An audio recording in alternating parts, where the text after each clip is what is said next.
오늘 장로님 기도를 많이 준비하셨네. 참 감사합니다. 아이고야. 오래간만에 이제 제가 마무리 기도 안 하고 이제 고정 장로님 우리 권사님들도 전도사님도 이제 올해 한 번쯤은 기도하셔야죠. 우리 안수 집사님들도 장로님이 알아서 이렇게 예, 지명하세요. 알아서 지명하세요. 아니 저기 하실 분은 신청하십시오. 아 신청 안 할 걸? 절대 신청 안 할 걸. 예, 장로님이 이렇게 지정 좀 해주세요. 아 우리가 복음을 전한다라는 건 참 외롭고 쓸쓸한 길입니다. 예수가 그 길을 가실 때 마지막에 십자가에 남아있는 그 십자가에 매달린 상태로 그 복음을 간절히 사모하고 따라다녔던 사람들 중에는 없었어요. 예수님 매달린 상태에서는. 모든 남성 제자들은 다 도망갔고 오직 여성들만이 멀리서 바라볼 뿐이었습니다. 마가복음은 그것을 아주 굉장히 잘 전해주고 있습니다.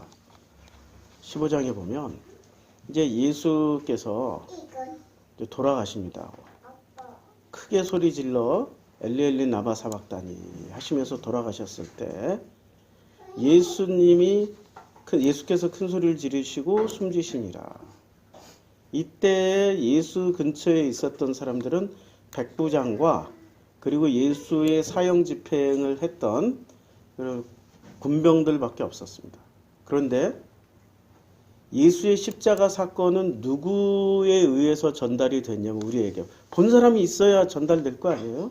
누군가가 증언을 해줘야 그 장면을 엘리 나마 사박단이라고 외쳤든지 아니면은 뭐라고 외쳤든지 누가 듣고 봤으니까 전달을 해줄 거 아닙니까? 남성들은 한 명도 없었어요. 멀리서 바라보는 여자들이 있었는데 이분들에 의해서 예수 십자가 사건이 우리들에게 정확하게 전달되어진 겁니다. 그러니까 멀리서 바라보는 여자들. 이때 예수님 당시의 여자들이라는 그 포지션은 어느 정도의 포지션일까요? 우리 현대 사회에서는 잘 가늠이 안 될 겁니다. 그런데 지금 현재 이슬람 사회를 보면 이해가 될 겁니다. 이슬람에서 여자는 어떤 포지션이죠? 그렇게 자유롭지 못합니다. 대접을 받지 못하는 그런 상태인 거죠. 그런 상태의 여성들이 예수 십자가 매달리는 그 현장까지 그리고 돌아가시는 그 순간까지 끝까지 바라보고 그리고 많이들 울었습니다. 그 중에 있었던 그러니까 멀리서 바라보는 여자들이 꽤 많았어요. 그 중에 몇몇 사람들 이름만 거론한 겁니다. 막달라 마리아와 또 작은 야고보와 요새의 어머니 마리아와 또 살로메가 있었습니다. 하나같이 삶이 매끄럽지 못하고 힘들고 어려운 여성으로서 살아가는 것도 힘든데 가뜩이나 개인적인 삶이 매우 힘든 막달라 마리아는 7 귀신 들렸었잖아요. 얼마나 많이 힘들었겠습니까? 근데 이들은 예수께서 갈릴리에 계실 때에 따르며 섬기던 자들이요. 또 이외에 예수와 함께 예루살렘에 올라온 여자들도 많이 있었더라. 남성은 한 명도 없었는데 여성들이 많이 있었습니다. 우리가 십자가 사건에 이렇게 정확하게 전달받을 수 있었던 것은 그때 그 현장을 생생하게 성경에 기록되어질 수 있어서 우리에게 전달되어진 것은 예루살렘에 올라온 많은 여성들 때문에 가능했던 겁니다. 참 감사한 거죠. 이 여성들이라는 것에 우리는 주목해야 됩니다. 자, 여성에게 또 여자에게 이르시되 창세기 3장 강독이에요. 지난주 15절까지 했고 16절부터 또 여자에게 이르시되 내가 내게 임신하는 고통을 크게 더하리니 그러니까 임신하는 고통은 언제 생긴 거예요? 선악지식을 먹고 난 이후에 생긴 거예요. 그럼 선악지식을 먹고 난 이후에 임신하는 고통이 더해져야 그 다음에 임신하는 고통을 통과를 해야 비로소 자녀를 낳는다라는 얘기잖아요. 근데 임신하는 고통이 언제 어떻게 시작이 됐냐면은 창세기 4장에 보면 임신하는 고통이 크게 더해집니다. 아담과 그의 아내 하와가 동침을 했어요. 임신을 했습니다. 이때 임신할 때 이때 고통이 크게 더했을까요? 아니면 좀 덜 했을까요? 잘 모르겠죠. 성경에 안 나와 있으니까. 근데 가인을 낳았어요. 그리고 등남을 하였다라고 말씀했습니다. 근데 또 가인의 아우 아벨을 낳았어요. 이때까지도 임신하는 고통이 심했다 안 심했다 잘 몰라요. 그런데 어떤 일이 벌어졌어요? 가인이 그의 아우 아벨을 쳐 죽입니다. 이때부터 임신하는 게 어떨까요? 기쁨이 될까요? 고통이 될까요? 이 다음에 또 아들을 낳으면은 이 아들이 가인한테 맞아 죽을지도 모르고 이 아들이 또 가인을 때려 죽일지도 몰라. 엄청난 고민과 근심과 결단해야 되는 상황이 벌어진 겁니다. 이게 지금 팩트예요. 엄청나게 고민해야 되고 근심해야 되고 결단해야 되는 거죠. 이 사건이 있고 나서 4장 마지막 절에는 아담이 다시 자기 아내와 동침함에 요 과정, 그러니까 4장 1절부터 시작해서 24절까지의 과정을 우리가 이해를 하면은 임신하는 고통, 그러니까 출산하는 고통 아니에요. 임신을 해야 되는 그 상황에 대단한 결단을 내린 걸 우리는 알 수 있는 거죠. 그래서 다시 동침함에 그가 아들을 낳아 그의 이름을 셋이라 했습니다. 그리고 셋도 아들을 낳고, 요때 잘 보세요. 아내와 동침함에라고 계속 나온단 말이에요. 4장 1절에서는 아담이 그의 아내 하와와 동침을 했어요. 하와. 그런데 4장 25절에서는 아담이 다시 자기의 아내와 동침했어요. 뭐가 빠졌죠? 하와라는 이름이 빠졌어. 하와라는 이름이 산자의 어머니잖아요. 그런데 산자의 어머니가 아니라 그냥 아내. 여기서 아내라고 얘기할 때는 여자예요. 여자. 우리는 성경 번역을 그냥 스무스하게 의역을 해놓은 거야. 직역하면 여자야. 그가 아들을 낳아 그의 이름을 셋이라 하였으니 이는 하나님이 내게 가인이 죽인 아벨 대신 다른 씨를 주셨다라고 얘기를 했습니다.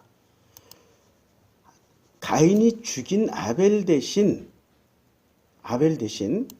다른 씨를 주셨다. 그러면 가인과 다른 씨일까요? 아벨 대신에 다른 씨라고 그랬으니까 아벨 누구하고 다른 씨죠? 문장만 가지고 이해하기 참 힘들죠. 가인하고 다른 씨예요? 아벨하고 다른 씨예요? 우리는 전부 다 가인과 다른 씨라고 생각을 한단 말이에요. 내게 가인이 죽인 아벨 대신에 다른 씨를 주셨으니까 이 아벨 대신에를 싹 빼고 읽으면 이제 되는 거죠. 가인과 다른 씨를 주신 거야. 여기는 아벨 대신에. 그러니까 가인과 아벨이 다른 씨라는 얘기야. 근데 다른 씨를 또 한 번 더 가지려면은 굉장히 많은 고통이 따라야 돼. 또 죽임당할 수도 있고 그런 위험과 걱정을 끌어안고 낳아야 된단 말이에요. 자, 여기까지 이제 이름이 빠졌어요. 그리고 여기서 또 뭐가 달라져요? 셋도 아들을 낳았어요. 누가 낳아요? 이때는 아내가 낳아요? 하와가 낳아요? 여자가 낳아요? 아니면 이 아들 셋이 누구를 낳아요? 셋이 그냥 남자가 아들을 낳아버려. 그리고 그의 이름을 에노스라 하였으며 그때 사람들이 비로소 여호와 이름을 불렀더라. 그리고 5장으로 넘어가 봐요. 5장으로 넘어가면 아담은 130세에 자기의 모양 곧 자기의 형상과 같은 아들을 낳아 이름을 셋이라 하였어요. 여자가 낳아요? 남자가 낳아요? 남자가 낳아. 그 다음에 셋은 105세에 누구를 낳아요? 에노스를 낳아요. 그러니까 자 창세기 4장에서부터 시작해서 5장까지 이 족보를 보면은 가인과 아벨을 낳을 때는 여자인데 아내라고 불렀고 이 번역을 아내라고 한 거예요. 그런데 이름은 분명하게 하와라고 그랬어.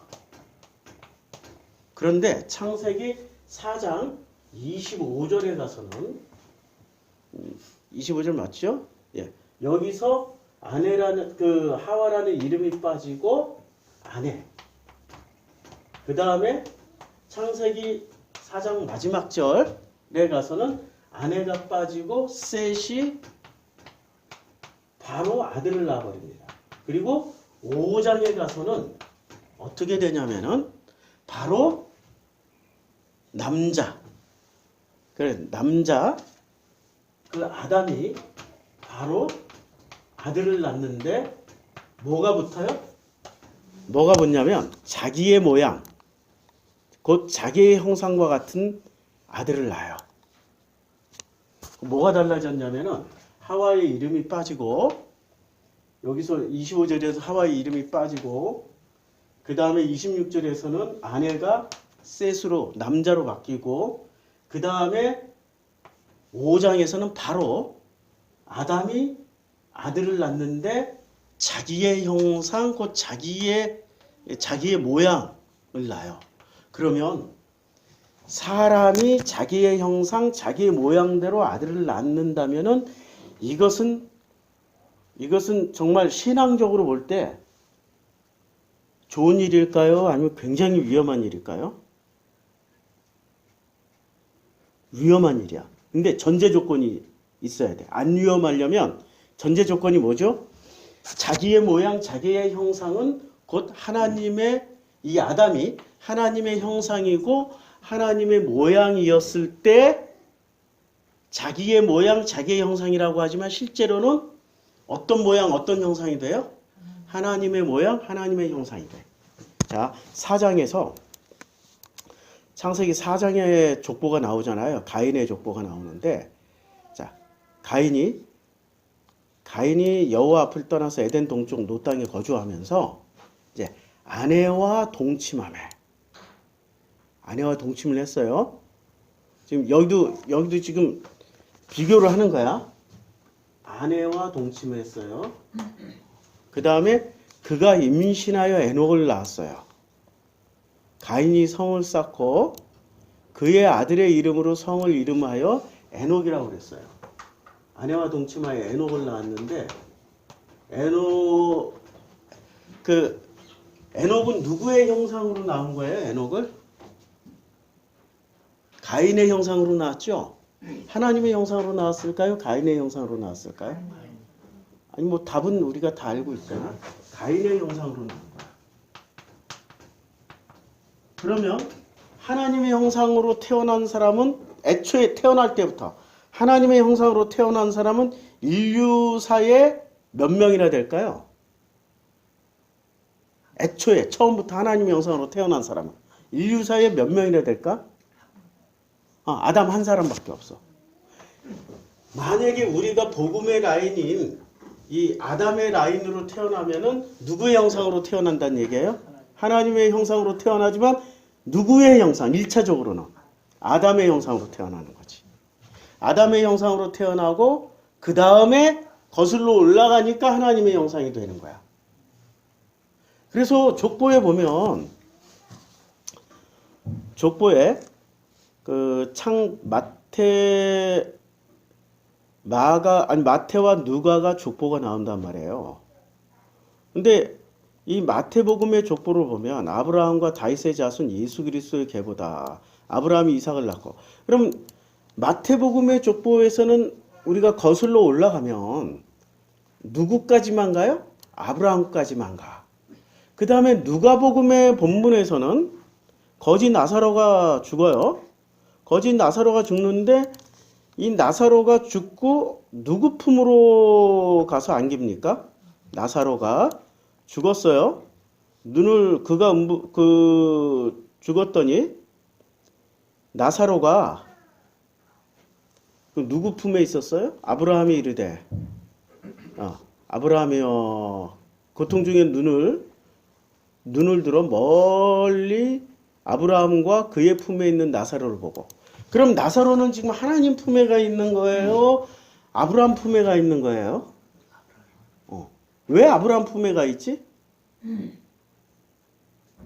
이게 여기서 설명하잖아. 왜 아브라함 품에 가 있어요? 아브라함이 뭐로 바뀐 거야? 아담처럼 자기의 모양, 자기의 형상대로 낳아도 되는 그 수준까지 올라간 거야. 아담의 수준까지. 그러니까 아브라함을 거슬러 올라가면은 아브라함은 결국엔 누구 품에 있었다는 거예요? 아브라함도 아담의 품. 그런데 그 아담은 또 누구 품에서 태어난 거예요? 하나님의 품. 이렇게 거슬러 올라가죠. 그래서 조상이 된다는 말은 조상. 그래서 구약 성경에서 조상에게로 돌아간다는 얘기는 누구에게 가는 거예요? 하나님께로 간다는 얘기야. 그런데 우린 더 놀라운 이야기가 있습니다. 창세기에 보면 창세기에 그 이스마엘이 등장하죠. 근데 창세기에 이스마엘이 등장하는데 이 이스마엘이 등장할 때 우리는 이스마엘을 굉장히 안 좋게 본단 말이에요. 왜냐하면 이 바울의 영향 때문에 바울이 하갈은 그 종의 영을 받았고 사라는 자유자의 영을 받았기 때문에 사라의 품에서 태어난 자라만이 진짜 하나님의 아들이고 그 다음에 종의 몸에서 태어난 이스마엘은 종의 영을 받았기 때문에 아니라고 얘기를 하잖아요. 그런데 성경에서 어떤 말씀이 있냐면은 자, 그 사라의 여종 애굽인 하갈이 아브라함에게 낳은 이스마엘의 족보는 이러하더라. 이스마엘의 아들들의 이름은 그 이름과 그 세대대로 그와 같으니 이스마엘의 장자는 느바요시요 다음은 게달과 압부엘과 밉산과 미스마와 두마와 마사와. 아니 지금 이스마엘의 족보를 성경에서 이야기를 해줘요. 이런 일은 흔하지 않아요. 족보를 얘기를 해주는데 이들은 이스마엘의 아들들이고 그 촌과 부락대로 된 이름이며 그 족속대로는 12 지도자들이었더라. 그러니까 야곱의 아들들이 12지파가 되기 훨씬 이전에, 그러니까 야곱이 태어나기도 전에 이삭과 동급인, 아니 이삭보다도 먼저 태어난 이 이스마엘이니까 이스마엘에게서 벌써 12 지도자가 존재하고 있었어요. 12 아들들이 있기 전에 12 지도자가 있었어. 예수의 제자는 몇 명? 12. 그러니까 이 12이라는 숫자는 일종의 정통이라는 숫자란 말이에요. 정통. 이스마엘은 향년 137세의 기운이 다하여 죽어 자기 백성에게로 돌아갔다. 자, 자기 백성에게로 돌아갔다. 이렇게 이야기하고 있습니다.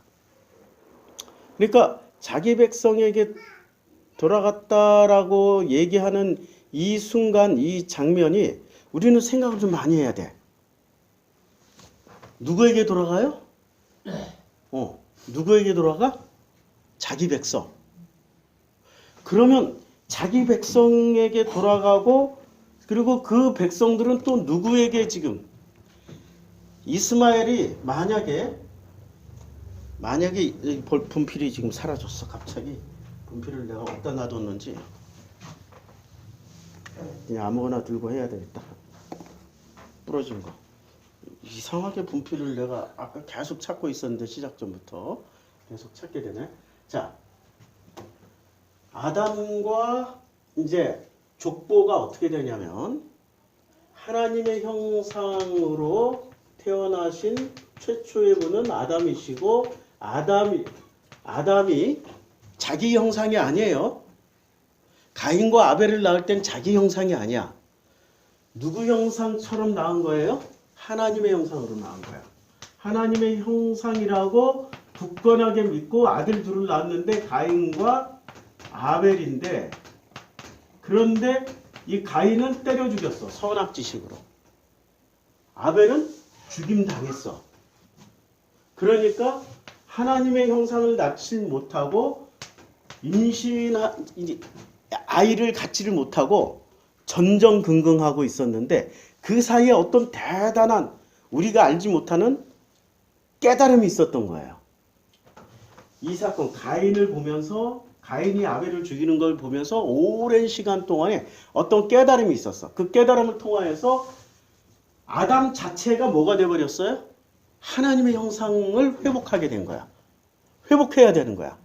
근데 그동안에는 회복이 됐어요? 안 됐어요? 선악지식 먹고 회복이 안 됐어.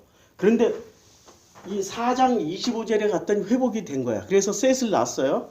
셋을 낳고 5장에 갔더니 이 셋을 낳는 장면을 다시 한번 설명을 해주는데, 뭐라고 설명해 좀 해주냐면 자기의 모양, 자기의 형상대로 나왔다고 했어. 그러면 자기의 모양이에요? 자기의 형상이에요? 아니면 하나님의 형상이에요? 하나님의 형상이죠. 그럼 이스마엘을 보자고. 왜 이런 얘기를 하냐면 우리가 성경을 잘못 알고 있으면 대단히 오해를 합니다.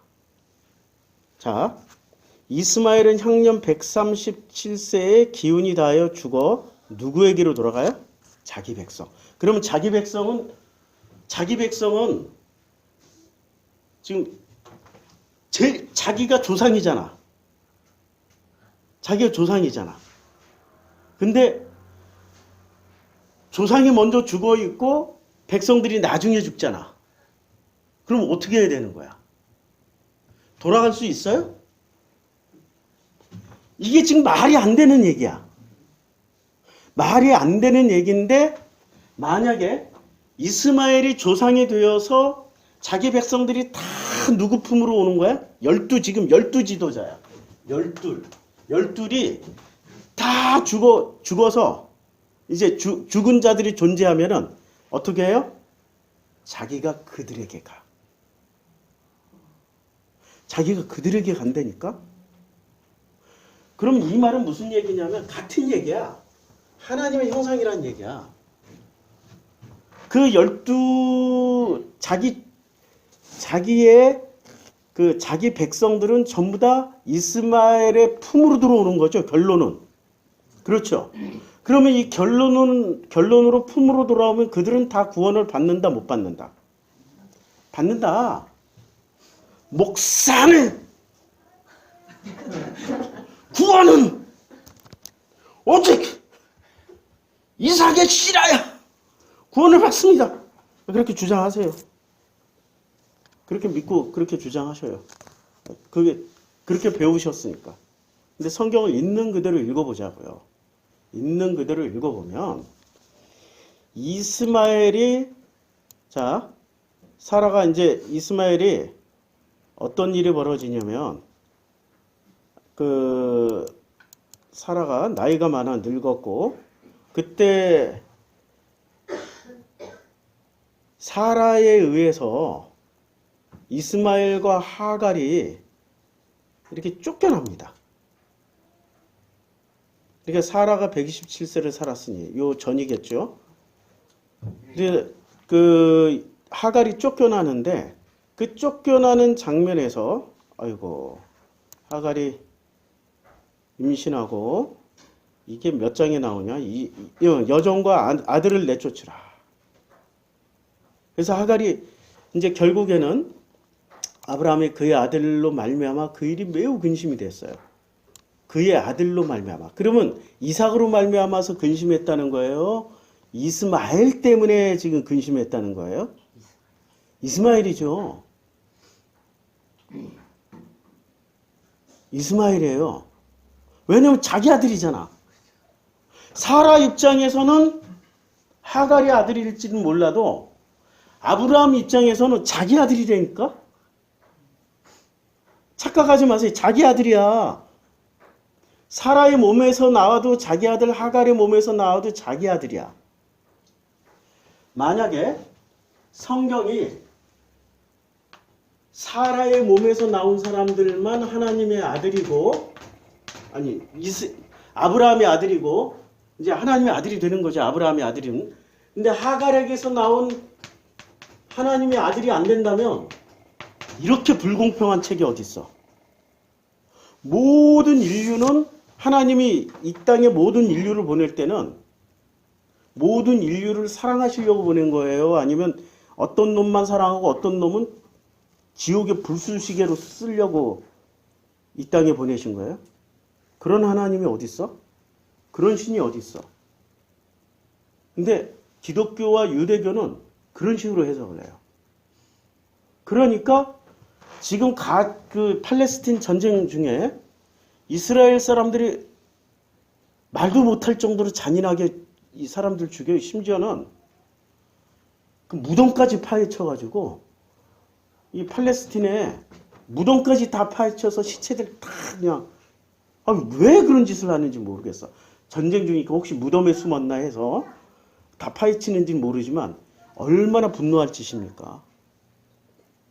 자기 조상인물들을 다 파가지고 그걸 다 탱크로 짓밟아버리고 있으니 시체들을. 산 사람에게 해도 화가 나는데 죽은 사람에게까지. 굳이 그럴 필요 없단 말이에요. 근데 이렇게까지 할 수 있는 이유가 뭐예요? 자기네들은 하나 선민이고 저 하갈의 후손들은 뭐야?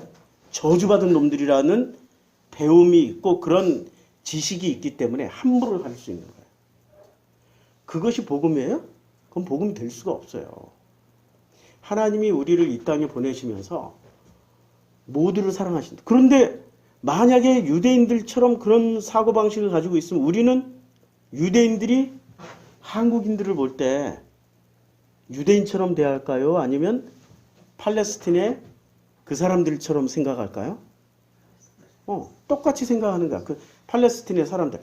지금 거래하고 뭘 해먹을 게 있으니까 약간 존중해주는 척 하는 것 뿐이지, 본질적으로는, 저 지옥의 불수시개들, 이렇게 생각할 거란 말이에요. 근데 기독교인들은, 그럼에도 불구하고 기독교인들은, 유대인들은 그렇게 생각할지 몰라도, 기독교인들은, 아니야, 우리가 하나님의 형상이고, 하나님의 아들이야, 라고 굳건하게 믿을 수 있게 된 계기는 뭐예요? 예수 때문에. 예수 때문에. 그럼 예수가 지금 누구에게 왔어요? 아니, 예수가 지금 누구에게 온 거야? 자기 백성에게로 왔잖아. 요한복음에 얘기했잖아. 자기 백성에게로 왔잖아. 우리가 백성이고 예수가 오셨어. 그걸 누가 지금 그대로 보여주고 있어요? 이스마엘이 누구에게 갔어요? 자기 백성에게 갔더라. 그러면 유대인이 사라에게서 난 자녀들은 그대로 어떻게 해야 돼요? 그냥 태어나면 돼. 태어나면은 다 자기 백성이야. 그런데 이스마엘은 지금 누구 포지션으로 가고 있는 거예요? 이삭의 포지션이야? 아니면 이스마엘에게 특별하게 하나님은 은혜를 주셔가지고 자기 백성에게 가는 은혜를 주신 거야? 이스마엘을 그렇게 오해하지 말라고요. 왜냐? 21장에 보면 쫓겨나. 이제 아브라함이 그러나 여종의 아들도 넷이니, 지금 하나님 뭐라고 그래요? 여종의 아들도 넷이니 내가 그로 한 민족을 이루게 하시리라. 그래서 한 민족을 이루는데 이 민족은 그냥 이스마엘의 민족의 하나님의 백성이에요? 하나님 백성이라니까. 이렇게 유대교도 잘못 가르쳤고 기독교도 잘못 가르치고 있는 거야. 그러니까 저 이스마엘의 후손들은 어떻게 해야 돼? 기독교나 유대교는 다 죽여도 된다라고 생각하는 거야. 얼마나 잔인해. 다 죽여도 된다라고 굳건하게 믿고 있는 이들은 부정하다고 굳건하게 믿고 있는 당신들이 예수의 후손이에요? 아니면 지금 이스마엘처럼 자기 백성에게 돌아간 사람들이 예수의 후손이야? 잘 생각해 보라고. 우리도 예수로 말미암아서 구원을 받았고 하나님의 형상이 됐고, 지금 이스마엘의 백성들은 이스마엘을 통하여서 하나님의 형상이 됐고 구원의 길이 열린 거야. 목사님 그러면 이스마엘이 예수인가? 아니라니까. 그런 식으로 말하지 말라고. 이런 지금 포지션을 얘기하는 거라고. 이런 일들이 역사에 성경에 수도 없이 일어나요. 자, 분명히 약속해 줬어요. 내가 그로 한 민족을 이루라. 한 민족. 자, 아브라함이 아침에 일찍 일어나 떡과 물 한 가죽 부대를 가져다가 하갈의 어깨에 메워주고 그 아이를 데리고 가게 하니 하갈이 나가서 브엘세바 광야에서 방황을 했어요. 광야에서. 자, 브엘세바 광야에서 방황을 했던, 그러니까 광야에서 방황을 했던 족속이 있었잖아요. 누가? 아니, 야곱의 12아들들이 애굽에서 출애굽해가지고 광야에서 방황한 거 아니야. 하나님이 이리 가라면 이리 가고 저리 가라면 저리 가고 방황했잖아. 출애굽 백성의 먼저 모델이 지금 누구예요? 하갈과 이스마엘이라고. 믿기 싫으면 안 믿어도 돼. 워낙에 배운 것들이, 교회에서 배운 지식이 튼튼하게 바알세불처럼 자리 잡고 있어서 인정하기 싫으면 인정 안 하셔도 돼요. 비난만 하지 마, 제발 좀. 성경에 이렇게 쓰여 있는 대로 저는 그건 읽어 나가는 거니까. 가죽 부대에 물이 떨어졌어요. 아니, 가죽 부대에 물부터 떨어져야 돼요. 떡과 물 한 가죽 부대를 가져갔는데 뭐가 떨어진 거예요? 물이 떨어졌어.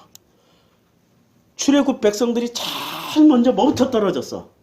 물부터 떨어졌어. 그리고 수시로 뭐를 달라고 그래? 물 달라고 그래. 물 달라고 그래. 계속 물 달라고 그래. 물부터 떨어졌어. 떡부터 떨어진 게 아니야.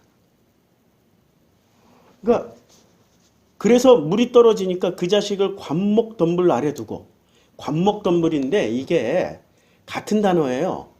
떨기나무에 불이 붙었다 할 때 같은 단어야. 같은 나무야. 이건 굉장히 가시나무 밑에다 둔 거야. 왜 가시나무 밑에다 뒀을까요? 보호해 주려고. 사나운 짐승 오지 못하게. 아이니까. 이르되 하갈이 말을 하는 거야. 아이가 죽는 것을 참아보지 못하겠다 하고 화살 한바탕 거리 떨어져. 이거 화살 한바탕이 우리나라 각궁으로 치면 한 300m, 400m 되고, 일본 이렇게 큰 활 하면은 이게 한 70m밖에 안 돼.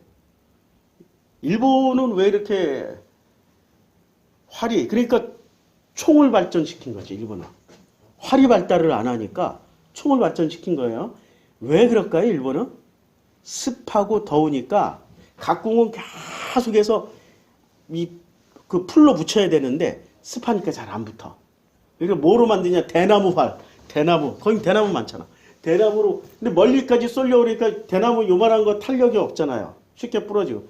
그러니까 자기 키보다 더 커. 요만한 거 들고. 그걸 또 이렇게 쏜다고 엄청 폼 잡고 그거 해봐야 많이 나가요. 50m, 70밖에 안 나가는데 한국의 각궁은 300m에서 500m 날아가요. 그러니까 조총을 굳이 우리가 왜 만들지 할 정도로 활이 성능이 훨씬 좋았어. 오랫동안. 그리고 고려 거란전쟁 넷플릭스에서 하잖아요. 꼭 보세요. 어떻게 그 거란의 몽골 기병들을 이길 수 있었느냐. 거기에 보면 그 싸우는 장면이 나오는데 계속 우리 고려군은 뭐를 해요? 계속 활을 쏴. 나중에 활을 너무 쏴가지고 손가락이 다 터지고 찢어질 정도로 활을 계속 쏴. 그러니까 걔들이 오기 전에 근접전을 펼치기 전에 다 죽어. 그러니까 우리는 원거리 전쟁이야. 이순신 장군도 해전할 때 24대 0으로 이겼잖아요. 24전 24승 했잖아. 왜? 우리의 활과 대포는 사거리가 훨씬 긴데 일본은 사거리가 짧아. 조총은 발달했는데 대포를 발전시키지 못한 거야. 그러니까 오기 전에 대포를 쏴서 다 침몰시켜. 뭔 말인지 알죠? 우리는 원거리. 자, 화살 한바탕 때문에 내가 또 엉뚱한 얘기를 했는데 화살 한바탕이 그러니까 우리가 이때 무슨 화살을 썼는지는 몰라요. 근데 아무래도 이 활 가지고 짐승을 잡고 사냥을 하려면 일본처럼 이따만한 활은 못 가지고 다녀. 말 타고 다니면서 쏴야 되니까. 그럼 어떤 활이어야 돼? 우리나라 각군 같은 활이어야 돼. 그러면 보통 한바탕 거리니까 한 200m 그 정도 이상은 된다라고 봐야죠. 서로 마주 앉아 바라보면서 누가 울어요? 누가 울어요? 하갈이 울고 있는 거야. 하갈이 왜 울을까요? 나 죽는 건 괜찮은데 저 죄 없는 아들이 죽는다는 거야. 이 엄마 마음을 읽어보라고. 엄마 마음은 나는 괜찮은데 나는 여기서 죽어도 여한이 없는데 저 어린 아들이 뭔 죄가 있는 거야. 아무 죄 없잖아. 목사님 그런 소리 하지 마세요. 이스마엘이 이삭을 괴롭혔다고. 죄가 없기는 왜 없어. 아우 정말. 성경을 잘 읽어보시라고. 내가 또 본문을 다른 데로 옮기려고 그러니까 이게 또 그러네. 자, 성경에 보면은 이제 이삭이 나이가 많아서 눈이 어두워서 잘 보지 못해요. 에서를 불러요. 내 아들아 하매 그가 이르되 내가 여기 있나이다. 이삭이 이르되 내가 이제 늙어 어느 날 죽을지 알지 못하니 그런즉 내 기구 곧 화살통과 활을 가지고 들에 가서 나를 위하여 사냥하여 내가 즐기는 별미를 만들어 내게로 가져와서 먹게 하라. 내가 죽기 전에 내 마음껏 내게 축복하리라. 사람이 지금 죽기 전에 가장 소원하는 게 뭐였어요? 사냥한 고기 맛을 보고 싶은 거야. 죽기 전에 지금 제일 그리워하는 걸 죽기 전에 제일 그리워하는 게 뭐였어요? 아버지를 그리워했어요? 어머니를 그리워했어요? 아니면 자기 형이 사냥해서 잡아다 주는, 그러니까 어린 시절부터 이스마엘은 사냥에 매우 특화됐어. 집에 있으면 마음이 편했겠어요? 사라가 가만히 놔뒀겠어? 그러니까 어떻게 해? 우리 집에 있으면 사라가 하갈을 어떻게 해? 자기 어머니 하갈을 함부로 대하는 걸 봤겠지.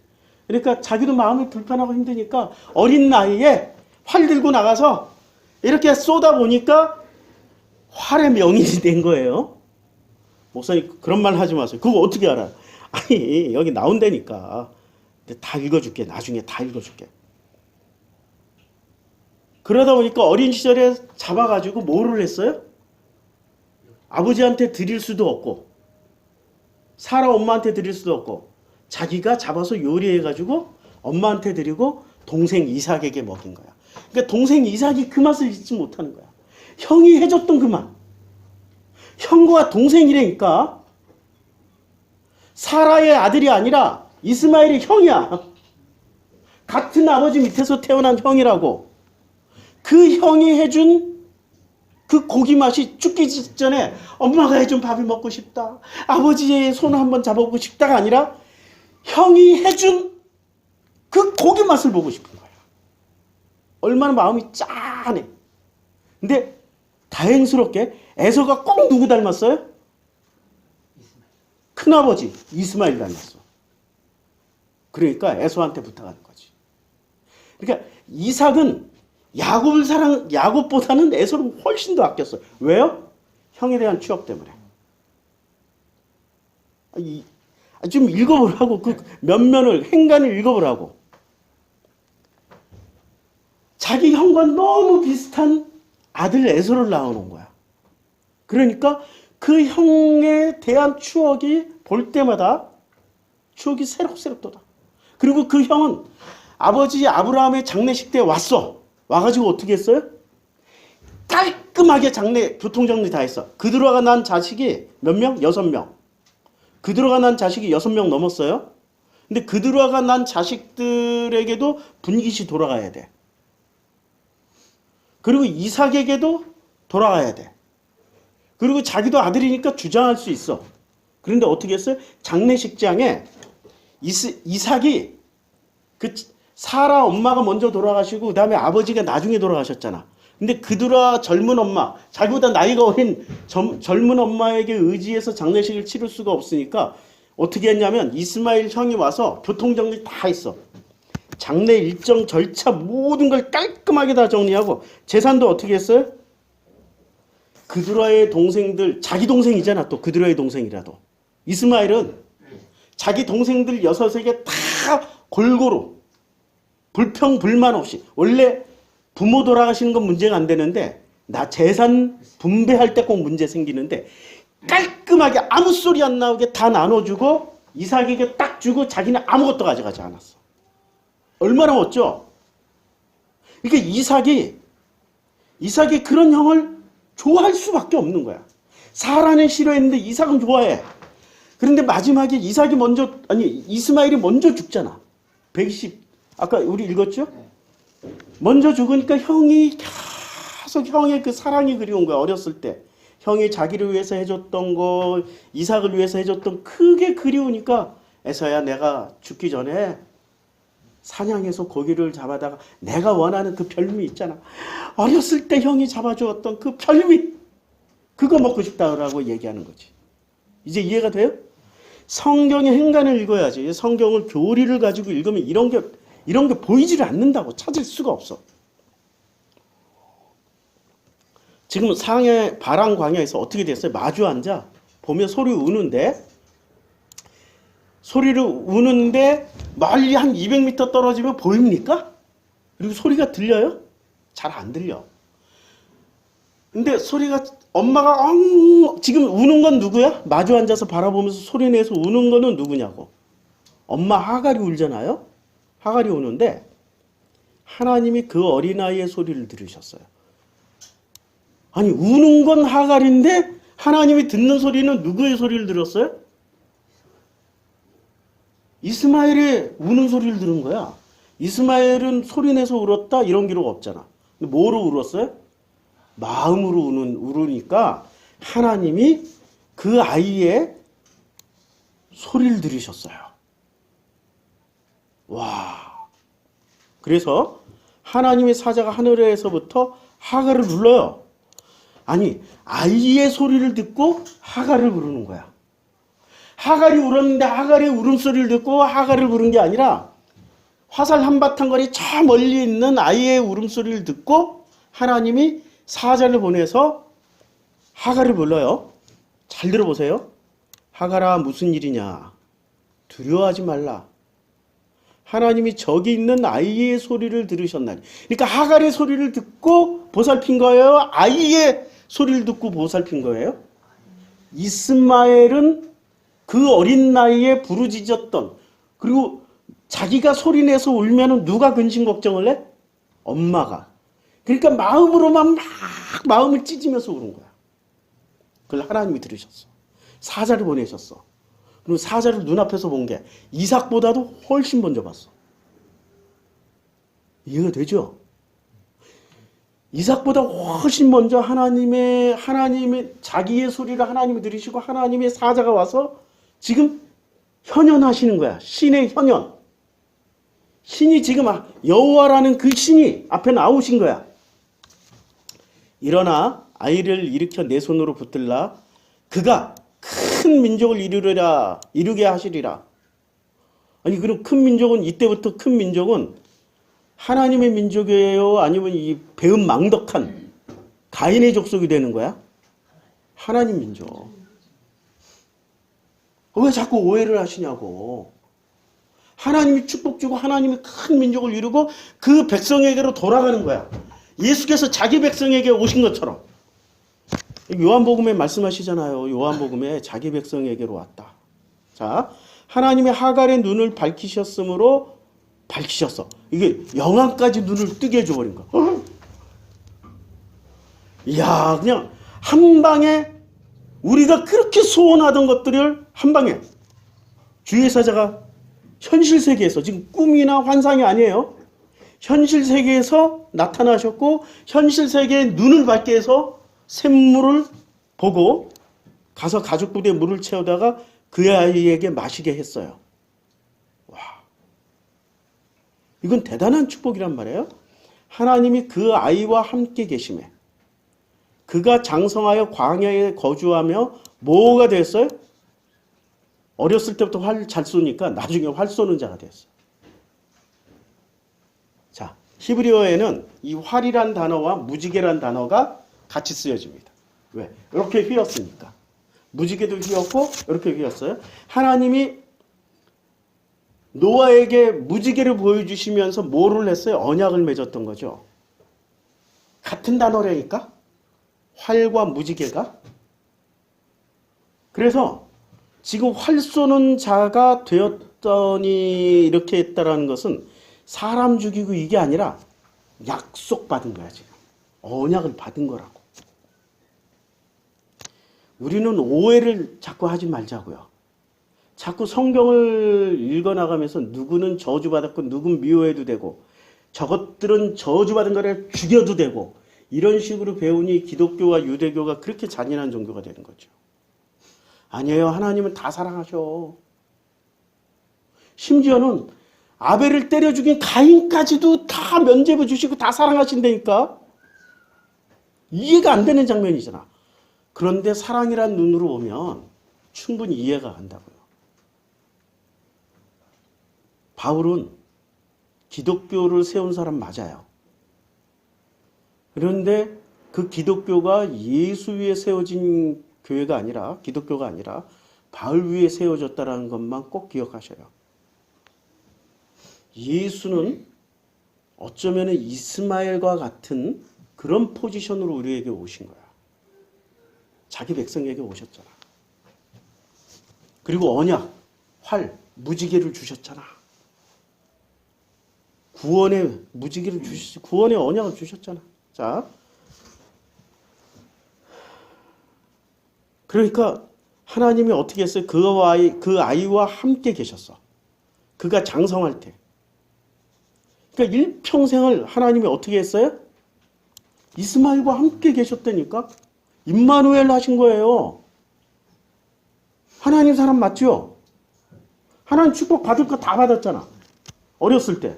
이삭은 눈도 못 뜨고 듣지도 못하고 할 때 이미 찢어지는, 마음 찢어지는, 심령이 가난한 자가 돼서 하나님이 그 음성을 듣고 응답하시고 눈을 열어, 엄마의 눈을 열어주셨고 아들에게는 일평생 임마누엘 하시는 은혜를 주셨어. 활 쏘는 자가 되었어요. 할렐루야죠. 자, 다시. 또 여자에게 이르시되 내게 임신하는 고통을 크게 더하리니. 자, 임신을 했어. 그 다음에 만약에 사라하고 하갈이 같이 있는데 이스마엘도 낳고 같이 있다 전제 조건 아래서 가정법이에요. 또 다시 임신하려면 하갈에게 뭐가 필요해요? 굉장한 이게 용기가 필요하다고. 왜? 자기도 학대당하지만 자기 아들 이스마엘이 사라에게 학대당하는 것을 보았기 때문에 굉장한 용기가 필요할 거예요. 우리는 이걸 이렇게 생각하셔야 돼.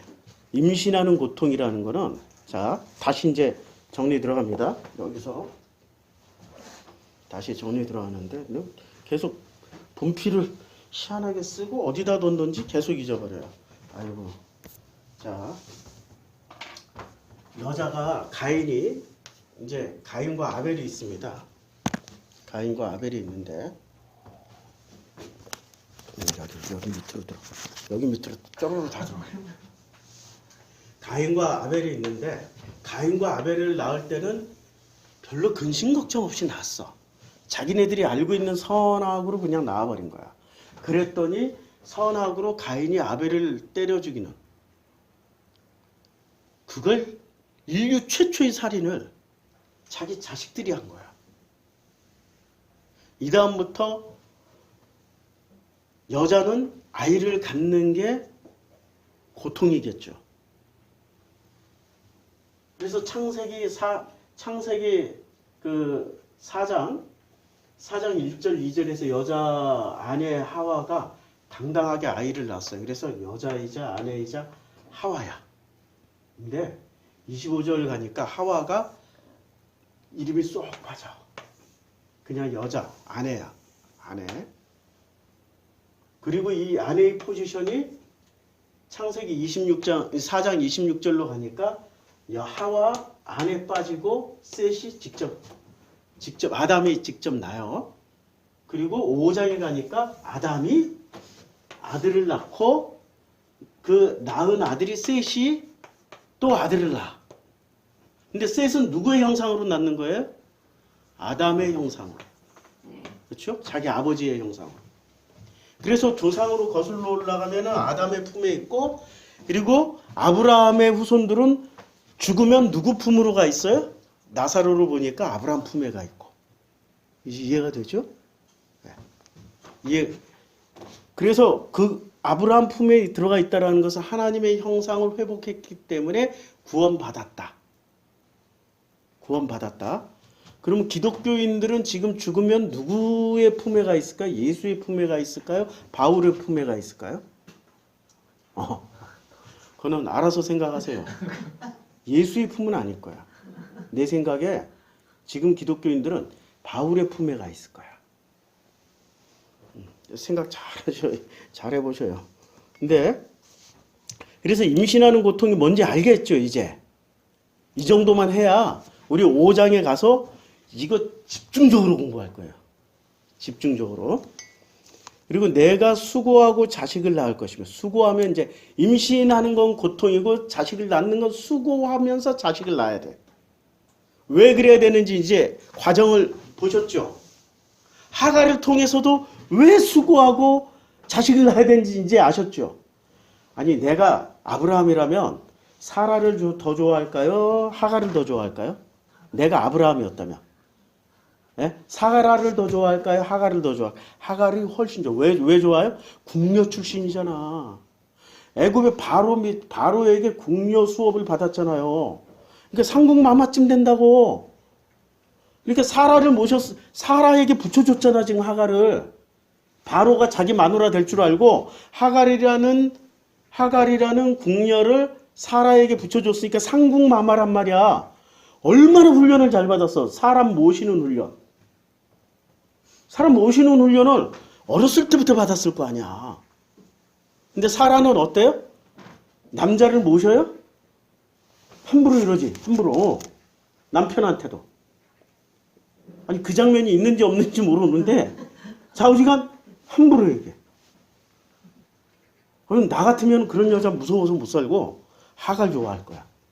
기왕 사는 인생 뭐 나를 위해서 헌신해주고 나를 섬겨주고 하는 이런 여자면 얼마나 좋겠어. 남자는 뭐 이구동성. 얼굴 예쁜 거는 3년만 살면 끝나. 빠르면 3개월이면 끝나. 이제 얼굴 안 보여. 뭐가 보여요? 성품. 그 사람이 나를 어떻게 대하는지에 대한 행동만 보여. 10년 지나서도 얼굴 보고 살면은 여자는 먹고 싶은 거 못 먹고 죽기 살기로 운동해야 되고 계속 가꿔야 돼. 그 누구처럼 뭐 나머시기처럼 뭐 1년에 막 10억짜리 이게 이 뷰티샵 다니면서 이게 해야 되고. 그게 사는 거예요, 그게? 얼마나 불편한데. 그게 사는 게 아니지. 얼굴 하나만 보고 사는 남자하고 같이 산다면 불행한 거지. 그냥 얼굴은 딱 3개월이나 3년까지만 보고 그 다음부터는 그 마음이나 나에 대한 태도, 행동, 생활 습관 이런 거 보고 산단 말이야. 하갈이 넘버원이지. 그러니까 사라는 자기 아들 때문이 아니라 질투 때문에 쫓아낸 거야. 야곱을 보세요. 아브라함의 손자 야곱이잖아요. 야곱은 마누라가 몇이었어요? 네. 근데 사라가 살아 생전에 오직 사라 하나밖에 없었어. 아브라함에겐. 이해가 돼요? 마음껏 결혼할 수 있고 마음껏 선택할 수 있는데 그게 안 된다고. 왜 안 돼? 가정의 평화와 화평을 위해서 아브라함이 포기하고 살았던 거야. 자, 사라가 나온 얘기 중에 보세요. 11장에 보면 아브라함에게 문제가 있었나 아니면 사라에게 문제가 있었나 보시자고요. 나홀은 29세에 데라를 낳았어요. 나홀. 데라를 낳은 후에 119년을 지내며 자녀를 낳았으며 이제 계속 자녀를 낳는 장면이에요. 데라는 70세에 아브라함과 나홀과 하란을 낳았어요. 데라는 70세에 아브라함, 나홀, 하란 셋을 낳았어요. 네. 근데 데라의 조건이 이러하니라. 데라는 아브라함과 나홀과 하란을 낳고 하란은 롯을 낳았어요. 하란은 그 아비 데라보다 먼저 고향 갈대아인의 우르에서 죽었어요. 그러니까 지금 막내 동생이 하란이란 말이에요. 아브라함, 나홀, 하란. 근데 막내 동생은 롯을 낳았어요. 롯을. 그리고 아브라함과 나홀이 장가를 들었으니 이제 아브라함과 나홀이 늦게 장가든 거야. 하란보다 늦게. 아브라함의 아내의 이름은 사레며 나홀의 아내의 이름은 밀간이 하란의 딸이야. 그러니까 하란은 많이 낳았어. 원래 이 집안이 애를 잘 낳아. 애를 못 낳는 집안이 아니야. 왜냐면 나홀도 지금 라반도 있고 리브가도 있어. 이름 안 나온 자녀들이 수도 없이 많아. 나중에 야곱 쫓아올 때 보니까 라반의 아들들이 겁나 많아. 겁나 많아. 군대가 돼서 쫓아오니까. 원래 많이 낳는 집안이야. 그러니까 아브라함, 나홀, 하란은 건강한 남자야. 애를 충분히 낳을 수 있어. 여자만 잘 만나면. 전제 조건이. 그런데 30절에 사레는 임신하지 못함으로 자식이 없었더라. 누구 문제예요? 아브라함 문제였어요? 사레 문제였어요? 사레 문제였다니까. 아니 얼굴만 예뻤지 애도 못 낳아. 이게 무슨 마누라가 자기를 대접해 주는 것도 아니야. 왜 그래요? 왜 사라는 왜 이래야 돼? 사라이거든. 사르곤 집안의 황족이거든. 황족. 왕족도 아니고 황제의 집안이야. 사라이니까. 황제의 집안이야. 그러니까 남편을 이렇게 모시고 살겠어요? 남편을 부려먹으면서 살았겠어요? 이렇게 절절절절 매는 거야. 절절절절. 그런데 그런 사라이하고 살다가 하갈이라는 그러니까 상궁이 들어온 거야. 최고지, 최고. 이제 사라이는 남편을 하갈과 경쟁을 해봐야 경쟁력이 돼요, 안 돼요? 안 돼. 그러니까 어떻게? 쫓아내는 걸 선택하는 거지. 근데 쫓겨난 그 하갈과 이스마엘이 놀랍게도 하나님을 먼저 만나버린 거예요. 그리고 여호와께서 일평생 이스마엘과 동행해 주셨어. 할렐루야지. 할렐루야야. 아니 이스마엘 선택할래요? 이삭 선택할래요? 아니 12아들들이 다 믿음의 조상이 된 거야. 여호와를 믿는 그 자손들이 된 거야. 그런데 이삭을 잘 보세요.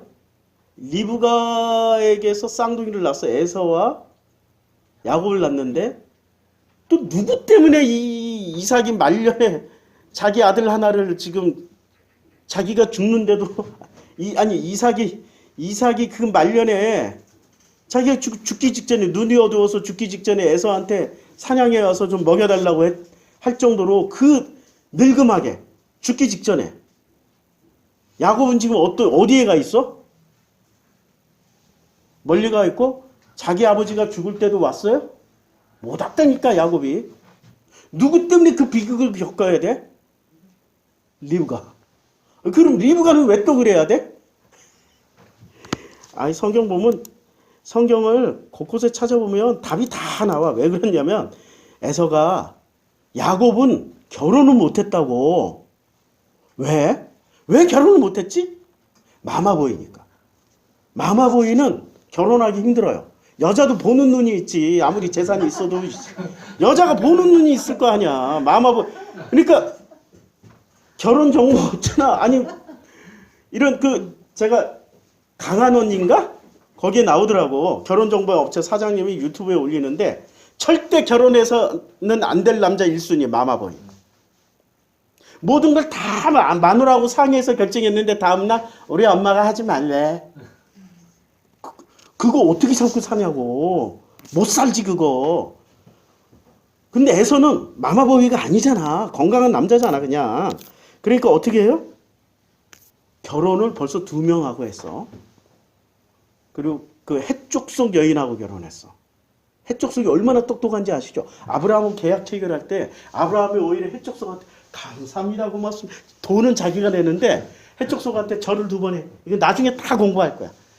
2번 절하면서 해족속이 얼마나 뛰어난 계산법을 가진 사람들인지 상술의 대가라고. 그리고 상인이 통용하는 화폐로 지불을 했어.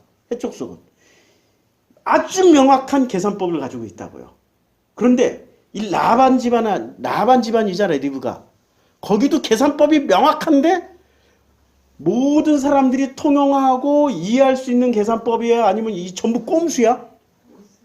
꼼수라니까, 꼼수. 꼼수가. 근데 꼼수는 통용될 때 재밌어. 아, 됐네. 속으로. 꼼수가 통할 때마다 얼마나 신나. 근데 꼼수가 안 통하면 어떻게 돼? 괴로워 죽는 거야. 자, 리브가가 이삭에게 말을 해요. 뭐라고 말하니? 내가 햇사람의 딸들로 말미암아서. 햇사람의 딸들이 누구예요? 에서의 딸들로 에서를 왜 싫어했냐면 이것 때문이야. 아니, 지 아들을 왜 싫어해? 근데 지 아들의 며느리 때문에 에서까지 싫어해. 그리고 성품이 졸라 이상한 거야. 아, 이게 이상한 여자야, 리브가. 왜냐면 그 집안이 좀 이상해. 라반 집안. 그러니까 나홀, 부드엘, 라반, 리브가, 그 밑에 또 라반의 딸 라헬. 진짜 이상해.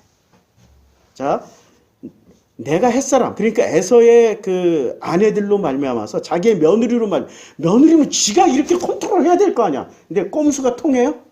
안 통하니까 어떻게 돼? 내 삶이 싫어졌거나. 아, 자기 삶이 싫어졌대. 살기가 싫어진 거야. 왜 살기가 싫어? 아이고, 내 아들, 그래.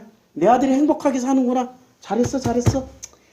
나만 좀 참으면 되지 뭐. 보통 엄마들은 이렇게 할 거 아니에요. 자기 삶이 싫어졌대. 그 다음에 두 번째, 야곱이 만일 이 땅의 딸들 곧 같은 사람 햇사람의 딸들 중에서 아내를 맞이하면, 이제 햇사람의 딸들을 맞이하면 삶이 내게 무슨 재미가 있으리까? 아무 재미가 없다는 거야. 아, 짜증나 죽겠네. 지금 리브가는 굉장히 이상한 여자예요. 자기 아들이 행복하게 사는 것에 만족 못하고 자기가 자기 며느리를 통제하고 지배하고 자기의 꼼수대로 움직여 나가면은 행복한데 안 움직이니까 삶이 살기가 싫어진 거야. 삶이 무슨 재미가 있어? 아무 재미가 없는 거야. 그러니까 이삭이 이제 어떻게 했냐면 야곱을 불러 축복하고, 야, 너는 가나안 사람의 딸 중에서 아내를 맞이하지 말고 내 외조부 부데엘의 집에 가서, 그러니까 이게 무슨 믿음으로 간 게 아니야. 누구 때문에 보내요? 이삭도 누구 엄마 밑에서 컸어요? 사라. 센 엄마 밑에서 이삭이 뭐로 큰 거야? 일종의 마마보이로 큰 거지. 그러니까 센 여자 리브가 밑에 있으니까 자기 엄마처럼 포근하고 편한 거야. 불만이 없어. 근데 리브가가 너무 힘들어하고 어려워하니까 리브가가 했던 말을 그대로 따라서 다 해줘. 그리고 원래 이삭은 싸우는 거 싫어해. 이삭은 우물 뺏으면 그래 가져가. 뭐.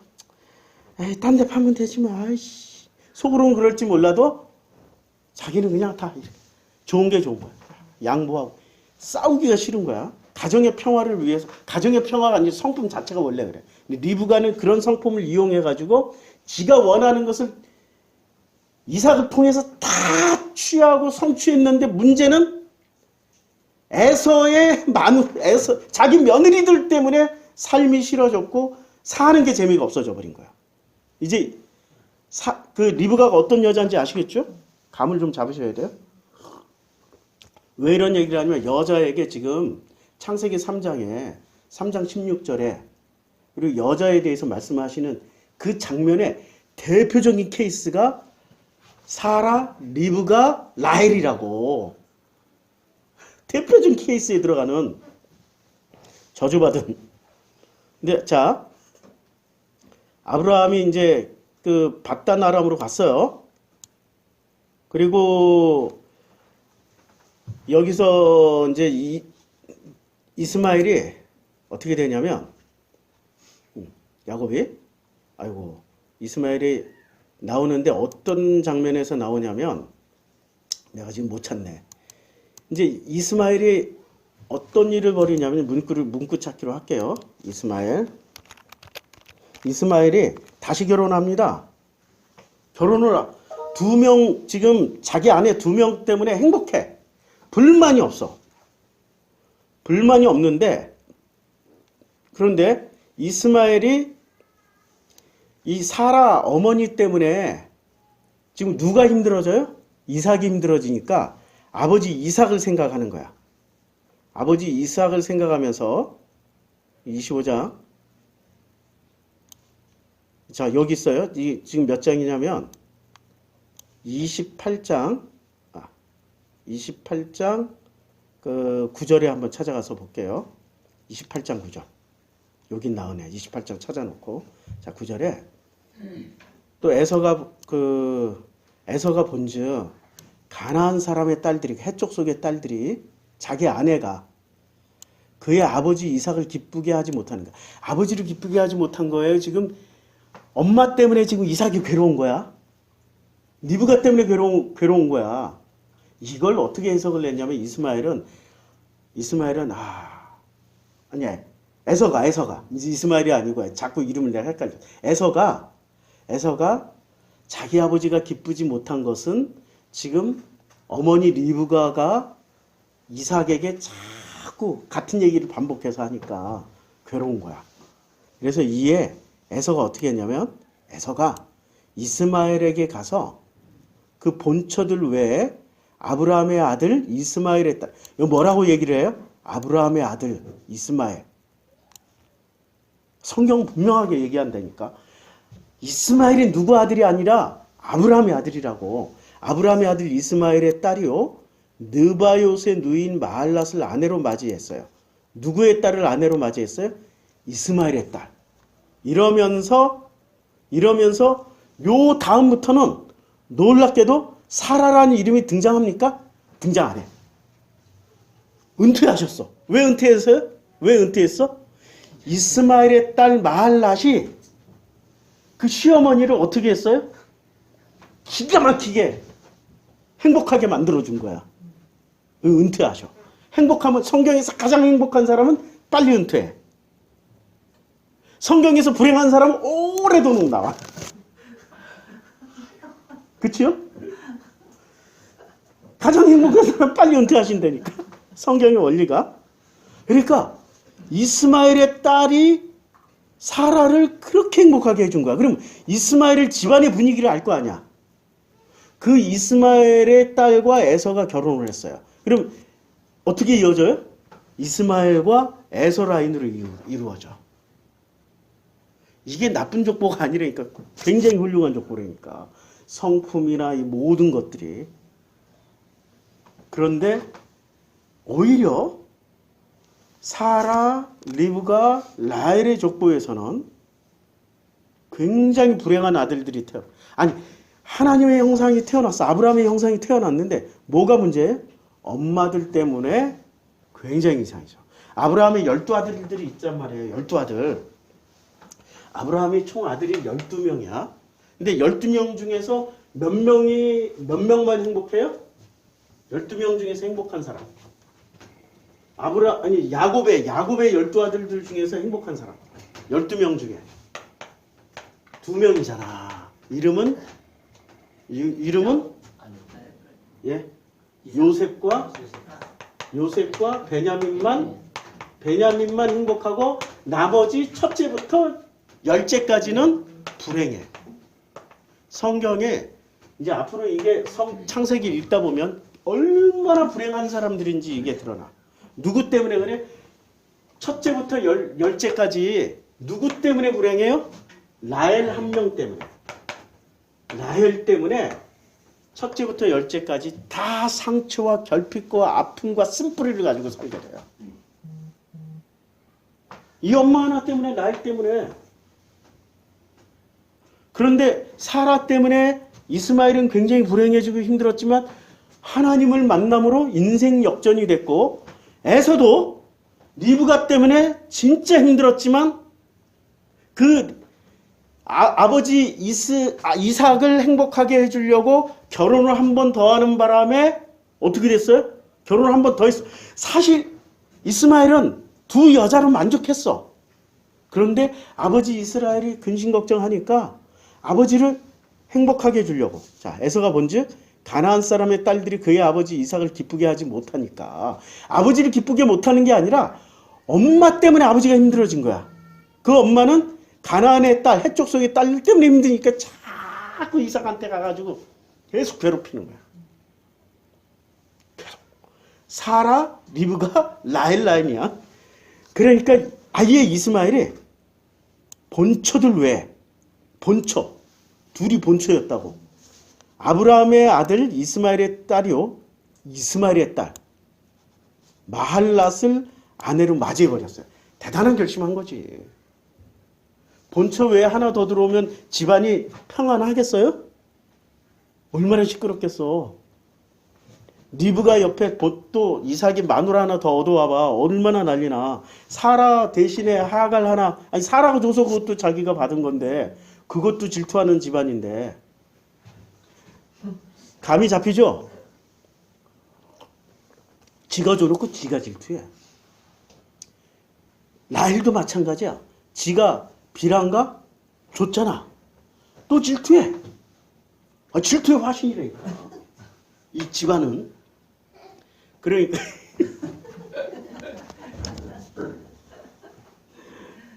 자, 다시. 그러니까 우리가 이스마엘이나 에서에 대해서 오해를 하지 말자고요. 성경을 어떤 이미 가지고 있는 관점으로 성경을 읽어봐야 100번, 1000번, 10,000번을 읽어봐야 다 소용없어.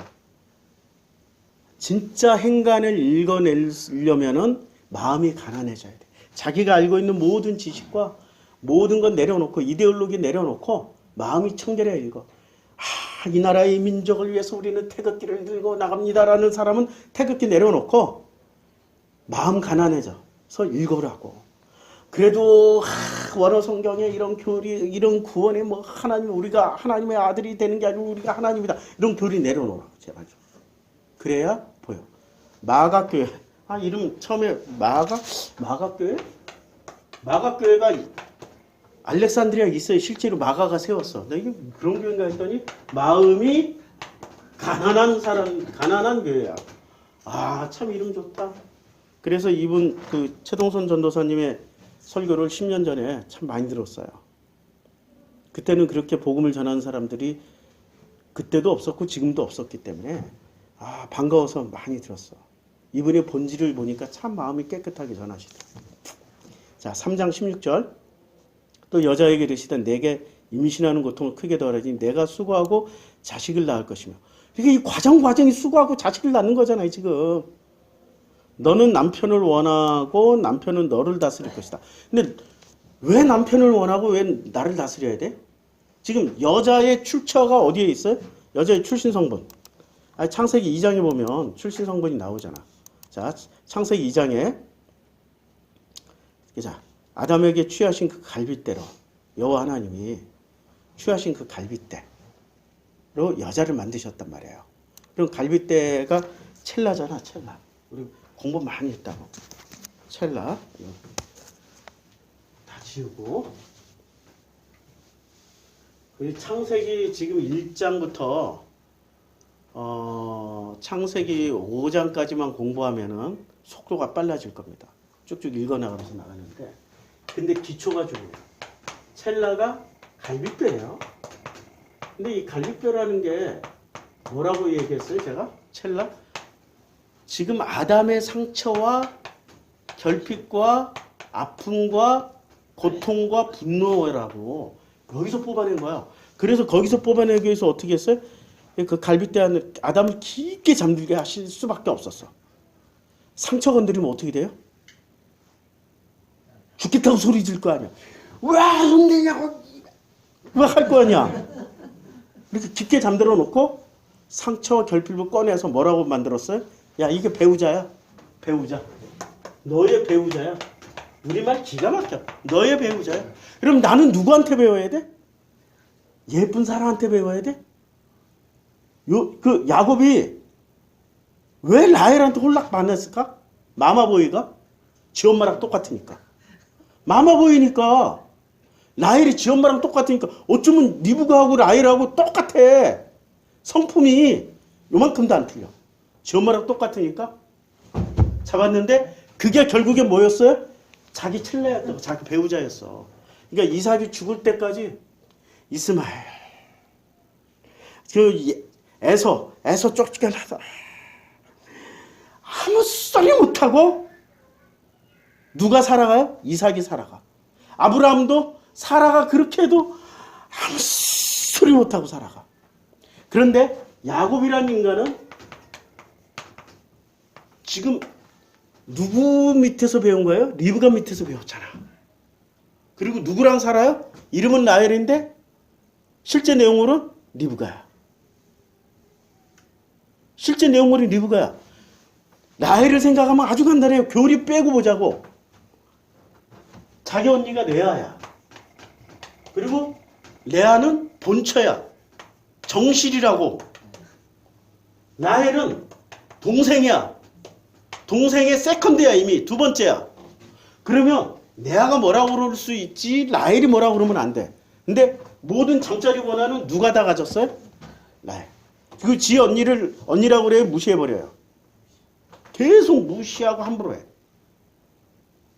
언니한테 내가 흉내 좀 낼게. 왜 그래? 야, 레아, 너 왜 그래? 이렇게 하면 레아가 만약에 성품이 리브가나 라헬 같았으면 둘이 머리끄댕이 죽고 너 죽고 나 죽고 한번 해볼까? 뭐 이러고 이제 싸우겠지. 근데 레아는 컴플렉스가 있어. 눈이 어두워. 눈이 안 좋아요. 자기 컴플렉스가 있으니까 그냥 참고. 누구 때문에 참았어요? 자기 아들들 잘 되라고 참은 거야. 그러니까 이런 라헬 말만 듣고 사는 게 누구였어요? 야곱. 그러면 나머지 10명의 아들들은 전부 다 지금 무슨 투성이야? 상처와 결핍 투성이야. 상처와 결핍 투성이야. 내 친구 있어요? 신발이라고. 내가 별명 붙여줬어. 신발 팔아서. 나랑 같은 시기에 이혼했고 같은 동네에서 살았어. 희한하게. 야, 그래서 신학도 같이 했어. 아, 하나님이 내 가장 외롭고 힘든 시절에 이 친구 붙여줬구나. 근데 이 친구는 아버지 직업이 군인이었어. 원사로 제대하시고. 그러니까 연천에서 살고 뭐 전방부대를 전전 하시면서 살았어. 그러니까 이 아들은 어떻게 키워줬겠어요? 군인처럼 만들어줬겠지. 아버지가 자라, 안 죽냐? 이 새끼야, 말 안 듣네. 봤다, 없더라. 뭐 이러고. 그러고 성장했을 거 아니에요. 이게 상처와 결핍된 거야. 그것을 그걸 사랑으로 못 받아들이고, 그리고 그 아버지도 전쟁 고아로서 어떻게든 먹고 살려고 군대에 말뚝 받고 그 험난한 시절 아니야. 그 험난한 60년대, 70년대 군대 생활을 한 거야. 60년대, 70년대, 80년대. 그때 수준 최악이었다, 군인 대접이. 형편없어서 그냥 월급 잘 나온다는 거 빼먹지 않고 나온다는 거 하나 빼놓고 그 고생하면서. 그러니까 아버지도 잘 못 배우시고, 이게 이 아들은 그 밑에서 성장했는데 여하튼 목사까지 됐어요. 근데 내가 그 친구하고 10년을 그냥 세상살이 할 때 둘이 친하게 많은 시간을 같이 보냈어요. 나는 이제 이리 왔고 그 친구는 다시 교단으로 들어갔어. 근데 상처와 결핍이 어렸을 때 성장 과정에서 부모로 인해서 만나게 된 상처와 결핍은 거듭나지 않으면 치유가 안 돼요. 그 상처와 결핍이 누구한테 그대로 갔어요? 자식한테 그대로 가. 어떻게 했냐? 그 딸이 똘똘해. 이뻐. 어느 날 결혼한다고 이제 남자 사귀고 결혼할 거라고 아버지의 기쁜 마음으로 데리고 왔어. 근데 이 아버지가 이 친구의 신발이가 어떻게 했냐면 사위될 놈을 두드러 패가지고 기분 나쁘다고 마음에 안 든다고 왜 때려? 왜 남의 자식을 왜 때려? 그러니까 이 딸이 이 아버지를 아는 거야. 이거는 신고해야 된다. 형사 신고했잖아요. 막 난리가 났잖아. 딸년이 이럴 수 있냐고 막 전화 오고 막 온 동네 사방 다니면서 막. 근데 그렇게 하니까 정작 이렇게 경찰 조서받고 이게 형사 때린 거니까 형사범이잖아. 그러니까 딸 앞에서 꼬랑지 내리고 어쩔 수 없이. 그런데도 다니면서 무슨 얘기를 하냐면 나한테 와서 무슨 얘기를 하면 아니 온 동네 목사들한테 다니면서 이 교회라는 거 실체도 없어. 사실 교회 간판만 있어. 교인도 없어. 근데 이 딸을 신학을 보내놓고 전도사로 너 평생 이 교회에서 충성 헌신 본선에서 시집가지 말고. 그게 정상적인 랩이야? 아니잖아. 왜 그렇게 됐어요? 부모로부터 물려받은 상처와 결핍. 아니 물려받은 게 아니라 지가 만들었지. 나는 안 맞고 컸나. 나도 많이 맞아서 어렸을 때 많이 맞았지만 너무 착하게 컸는데 아니야 엄마가 꽉 붙잡고 있었으니까 나는 엄마 사랑을 받았으니까 나중에 보니까 그게 아버지 사랑이었더라고. 근데 이 친구는 그렇게 해석을 못하는 거야. 자기 상처와 결핍이 아직도 해결이 안 됐어. 그러니까 어떻게 하냐면 나하고는 굉장히 친한데 싹 나만 없잖아. 다른 사람들하고 있으면 내 뒷담화. 이렇게 세 명 있잖아. 한 사람 비우면 뒷담화. 이 사람 비우면 이 사람한테 뒷담화. 자기 빼놓고는 다 비판의 대상이야. 그런 친구가 있어. 근데 본인은 절대 그걸 깨닫지 못해. 왜? 자기가 오라. 무조건 오라. 그럼 야곱의 10 아들들은 지금 라헬과 야곱 때문에 엄마와 작은 엄마 때문에 받은 그 상처가 얼마나 오래 가겠냐고. 대물림 돼야 되잖아. 그러니까 대물림 되는 그 장면이 뭐라고 나오시냐면 창세기 15장에 자, 이 장면을 이해를 못했는데 이해가 되는 거예요. 너는 장수하다 평안히 조상에게로 돌아가 장사될 것이다. 그러니까 아브라함하고 언약을 체결하잖아요. 근데 언약을 체결하는데 어떻게 하냐면 내 자손은 4대 만에 이 땅으로 다시 돌아와야 돼. 4대 만에.